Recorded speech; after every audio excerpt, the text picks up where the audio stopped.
बुद्धाय, नमो धर्माय, नमः सङ्घाय। आज म महायान पुस्तकको 6औं अध्याय प्रस्तुत गर्न गइरहेकी छु, जस अन्तर्गत महायान सङ्घ तथा आदर्श पुरुष। श्रावक बोधि प्राप्त गर्न लागि परेकालाई श्रावक भनिन्छ र श्रावकहरूको समूहलाई श्रावक सङ्घ भनिन्छ। सम्यक सम्बोधि प्राप्त गर्न साधनारत साधकलाई बोधिसत्व भनिन्छ र बोधिसत्वहरूको समूहलाई जिन सङ्घ भनिन्छ। जिन सङ्घ नै महायान सङ्घ हो। बुद्धका पर्यायवाची शब्दमध्ये जिन सङ्घ एक हो। महायानमा अनुकरणीय व्यक्तित्व अथवा आदर्श पुरुष सम्यक सम्बुद्ध हो भने अवलम्बन गरिने जीवन बोधिसत्व जीवन हो। बोधिसत्व जीवनको आदर्श श्रावक जीवनको आदर्शको तुलनामा उच्च कोटिको हुन्छ।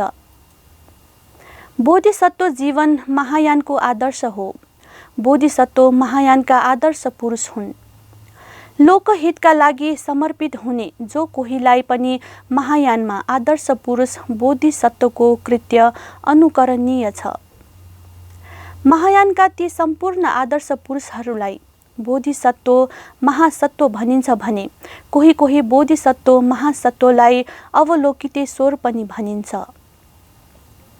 बोधिचित्त नै बोधिसत्व जीवनको प्रस्थान बिन्दु हो तापनि महायान सङ्घ प्रवेशका लागि श्रमणत्व अर्थात् भिक्षुत्व ग्रहण गर्नुपर्ने साङ्घिक प्रावधान पनि छ। भिक्षुत्व ग्रहणपछि बोधिसत्व सम्बर शील ग्रहण गरिन्छ। महायानमा भिक्षु तथा भिक्षुनी दुवैको व्यवस्था छ। भिक्षु विनय तथा भिक्षुनी विनयहरूको पनि व्यवस्था छ। विनयबाट विचलित भएमा आपत्ति पनि लाग्दछ। महायान सङ्घभित्र गृहस्थ भिक्षु एवं गृहस्थ आचार्य परम्परा पनि छ। बोधिसत्व पाली ग्रन्थहरू अनुसार भगवान गौतम बुद्ध पूर्व जन्महरूमा बोधिसत्व हुनुहुन्थ्यो भनिन्छ। अनागत बुद्ध मैत्रेय वर्तमानमा बोधिसत्व हुनुहुन्छ। महायान दृष्टि अनुसार बोधिसत्वहरू अनगिन्ती छन्। पारम्परिक रूपले महान करुणाको भावनाले प्रेरित बोधिचित्त उत्पाद गरेको सबै प्राणीहरूको कल्याणको भावनाद्वारा ओतप्रोत भई सम्यक सम्बुद्धत्व प्राप्त गर्ने साधकलाई बोधिसत्व मानिन्छ। सम्यक सम्बोधि ज्ञानप्रति दृढ विश्वास भएको, सम्यक सम्बोधितिर झुकाव भएको, सम्यक सम्बोधिको निमित्त अनवरत साधना गरिरहने साधकलाई बोधिसत्व भनिन्छ। बोधिसत्वहरूले शील पालना गर्दै समथ र विपस्यनाको अभ्यास गर्दछन् र समाधि लाभ गर्दछन्।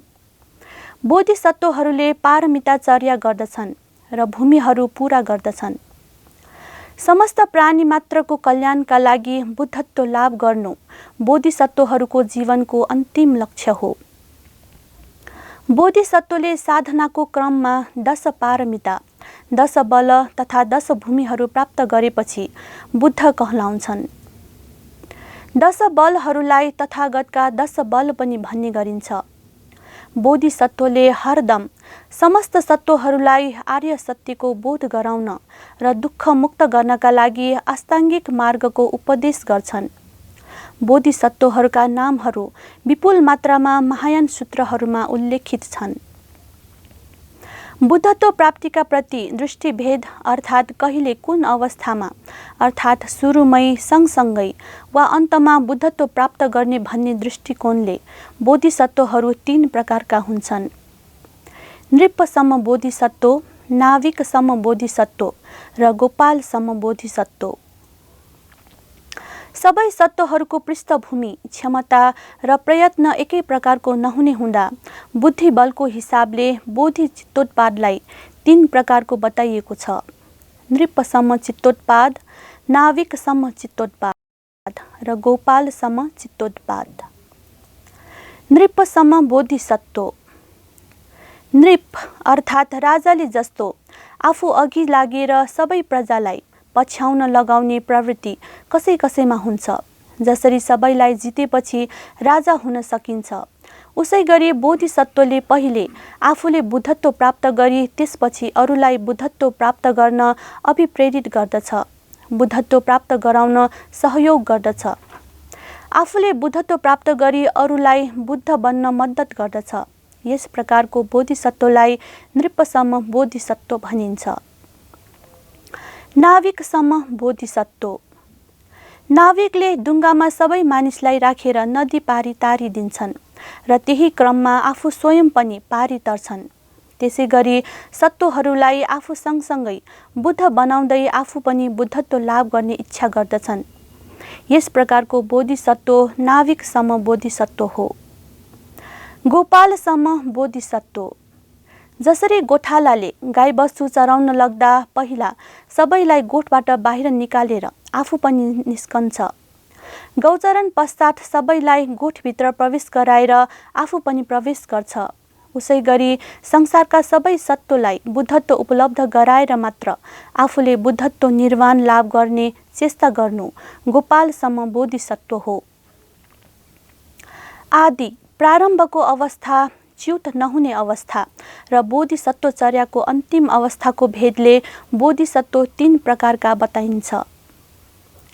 आदि कर्मिक बोधिसत्व प्रारम्भिक अवस्था, अवैवर्तिक बोधिसत्व च्युत नहुने अवस्था, चरम भाविक बोधिसत्व अन्तिम अवस्था। महासत्व।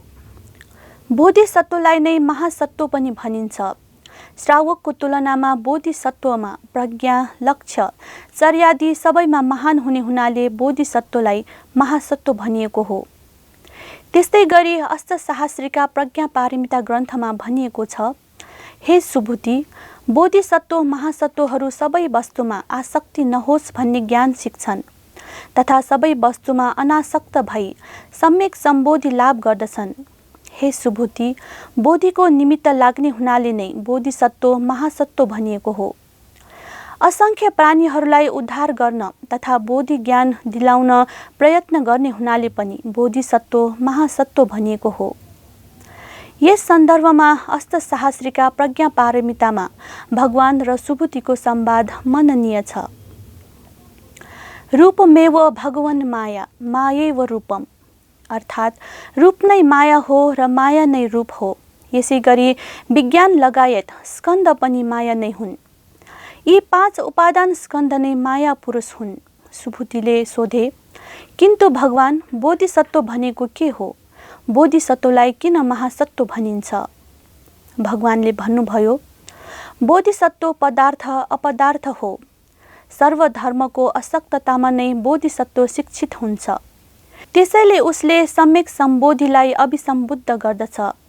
बोधिकै अर्थमा बोधिसत्व महासत्व हुन्।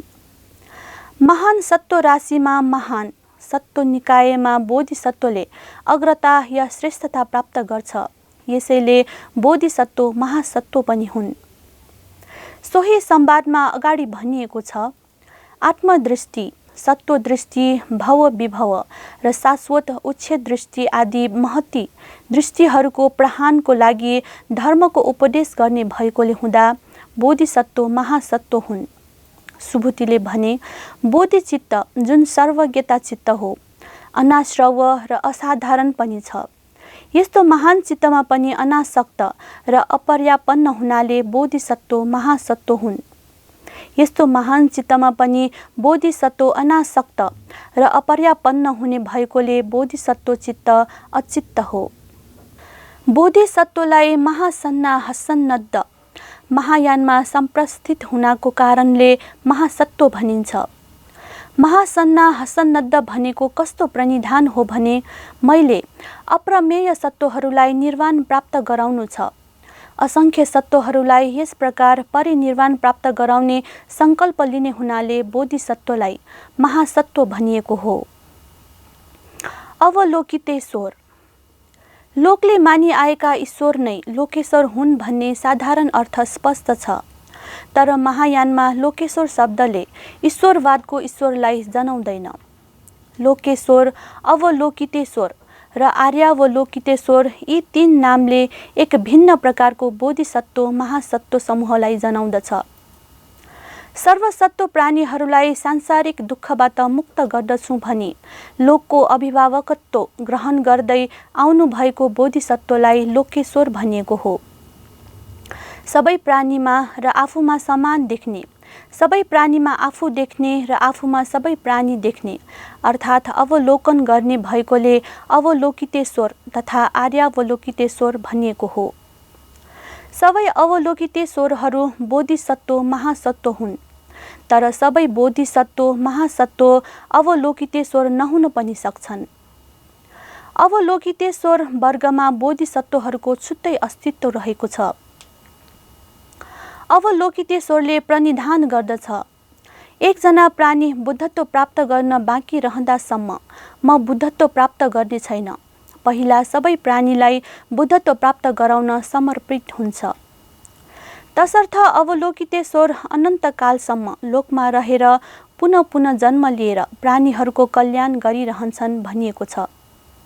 यस सम्बन्धमा पण्डित दिव्य वज्राचार्यले भन्नुहुन्छ, सुखावती व्यूह अनुसार लोकेश्वर राज तथागतका भिक्षु धर्माकंसु आफ्नो प्रणिधान पूर्ण गरेर अमिताभ तथागत नामले प्रसिद्ध हुनुभयो। उहाँ अमिताभ तथागतका परमोपासक बोधिसत्वले अवलोकितेश्वर र महास्थान प्राप्त गर्नुभयो भन्ने सुखावती व्यूहमा उल्लेख छ।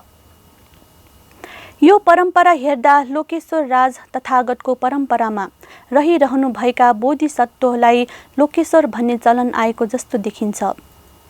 त्यति मात्रै होइन, साधनमाला खसर्पण साधनमा सर्वसत्वान लोकेश्वर पदे प्रतिस्थाप्य अर्थात् सम्पूर्ण प्राणीहरूलाई लोकेश्वर सम्प्रदायमा राखे भन्ने वाक्यले पनि जगत समूहलाई हित सुख हुने अनुत्तर पद लाभ गराउन नसकुन्जेल म बुद्ध हुन्न भन्ने सिद्धान्त प्रतिपालन गर्नेहरूलाई लोकेश्वर भन्ने चलन आएको देखिन्छ।